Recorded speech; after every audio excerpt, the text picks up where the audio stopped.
Основной вопрос, который сегодня волнует хлопкоробов страны – вопрос расширения хлопковых полей, а также производства высококачественного хлопкового волокна и экспорт продукции. Руководители хлопкоочистительных заводов сетуют на неудобства в работе с наличной и безналичной валютой в банковской системе. По этому вопросу представители РСК банка и АИЛ банка заявили, что готовы работать с каждой хлопкоперерабатывающей фабрикой индивидуально.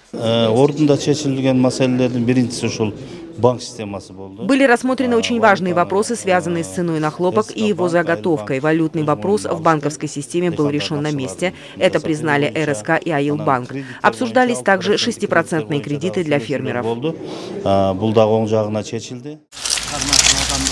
Также, если будет сформирован кластер производителей хлопка, улучшится предоставление льготных кредитов. Было отмечено, что будут выделены специальные участки и увеличены площади посевов хлопка. В настоящее время в Волжской области хлопком засеяно 9400 гектаров. Из них 6060 гектаров приходится на Карасуйский район, 3343 гектара на Араванский. Рассматривается возможность отведения под хлопок 10 тысяч гектаров полей Волжской области. Мы проводим специальный анализ состояния земли и собираемся предоставить аналитический материал в Минсельхоз, а затем в Кабинет министров. Условия земли лучше для выращивания хлопка, чем для выращивания зерновых. В Карасуйском районе и Араванском районе мы собираемся сократить посевы зерновых и увеличить посевные площади под хлопчатник. Урожайность зерновых культур не увеличивается, а хлопок дает многое. С 1 гектара земли можно получить 80 тысяч сомов зерновых культур, а с хлопка до 400 тысяч сомов. В ходе встречи был поднят вопрос сельхозтехники, поставки инструментов, мазута и удобрений для производства хлопка, который волнует фермеров. Кроме того, не хватает и грамотных специалистов, хлопкоробов.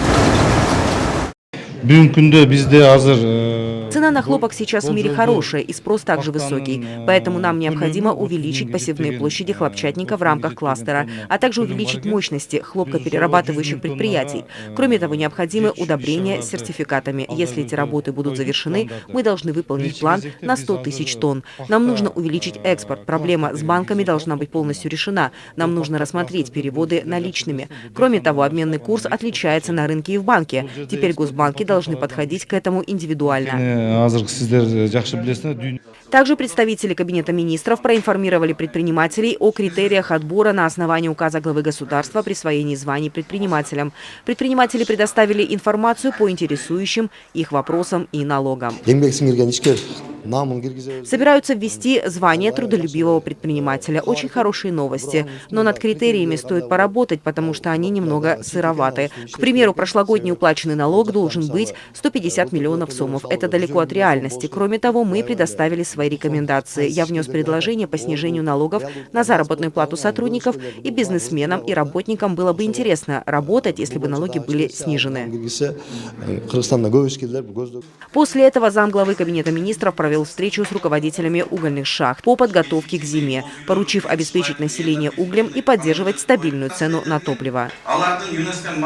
Юлия Ценко, Алена Смирнова, Нурджамал Алымкулова, Эдиль Алиев, ЛТР, город Ош.